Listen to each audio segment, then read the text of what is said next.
Hello po sa inyong lahat mga ka-crypto. Ako po si Pinoy Crypto Trader at sa video na ito ay atin pong pag-uusapan ang mga babala or warning ni Ginoong Satoshi Kusama, ang principal developer ng Shiba Inu. Ito po ay tungkol sa mga panganib ng false claims sa cryptocurrency. Ang mga advisories na ito ay mahalaga upang maprotektahan ang mga investors mula sa misleading information na maaaring magdulot po ng financial losses. At ayan, bago po tayo magpatuloy ay nais ko lamang po munang bigyang linaw ang aking disclaimer kung saan ang nilalaman po ng video na ito ay hindi po ito isang financial advice. For education and information purposes lamang po ang layunin nito. Ayan, una po ay pag-usapan natin ang mga panganib ng false claims. Ang mga maling pahayag tungkol sa pagmamay-ari ng billion-dollar SHIB wallets ay maaaring magdulot po ng malaking financial losses sa mga investors. Kapag naniwala ang mga tao sa mga ganitong claims, maaari po silang mag-invest ng malaking halaga ng pera na maaaring mawala lamang dahil sa fraud or panluloko.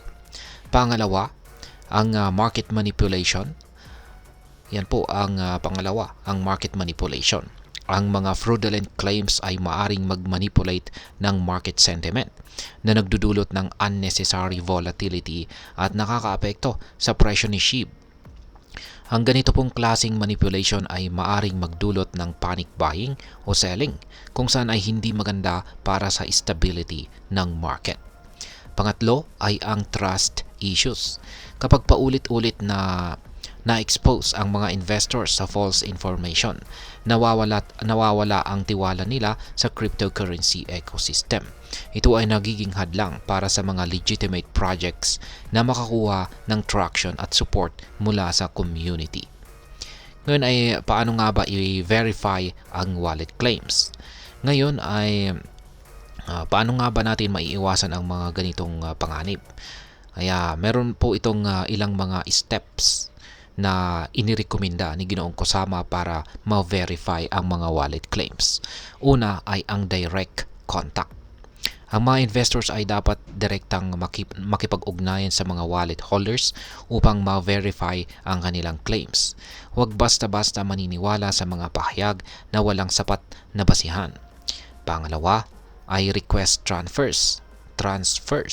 Hilingin sa wallet holder na mag-transfer ng maliit na halaga ng SHIB sa ibang wallet bilang patunay ng kanilang pagmamay-ari.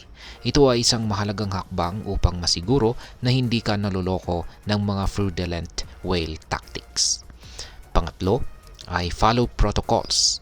Sundin ang mga established verification protocols upang masiguro ang legitimacy ng claims. Ang mga protocols na ito ay nadisenyo upang maprotektahan ang mga investors mula sa mga scammers. Ngayon ay ano naman ang naging recent market impact nito? Dahil po sa mga pahayag ni Ginoong Kusama, tumaas ang presyo ni Shiba Inu ng 5% na umabot po sa presyong 40 digits 1829. Ang pagtaas ng presyo na ito ay nagpapakita ng growing interest sa cryptocurrency. Ayon po sa datos mula kay CoinGlass, ang open interest sa SHIB futures ay tumaas po ng 7% na umabot po sa $50.33 million, habang ang derivative volumes naman nito ay tumaas ng 40% at umaabot po sa halagang $132.78 million. Kaya ayan, sa kabuuan ay ang mga advisories ni Ginoong Satoshi Kusama ay nagbibigay ng mahalagang impormasyon at tools para sa mga investors upang maiwasan ang mga panganib ng false claims. Ang pagiging maingat at informed ay mahalaga upang maprotektahan ang inyong investments mula sa potential risk.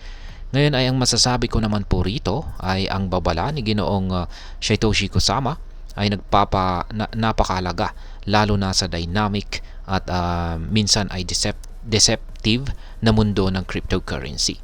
Ang pagiging vigilant at ang pagsunod sa tamang verification protocols ay higit na makakatulong upang maiwasan ang mga financial losses at mapanatili ang tiwala sa crypto ecosystem. Ang mga hakbang na ito ay hindi lamang para sa proteksyon ng individual investors kundi pati na rin sa stability ng buong crypto market. Kaya yan, hanggang dito na lamang po tayo sa video na ito mga ka-crypto. Sana po ay inyong nagustuhan ang aking paliwanag sa video na ito. Kung inyo po itong nagustuhan, pakiclick lamang po ang like button nito. Para naman po sa mga bago lamang dito, kayo po ay aking inaanyayahan para mag-subscribe.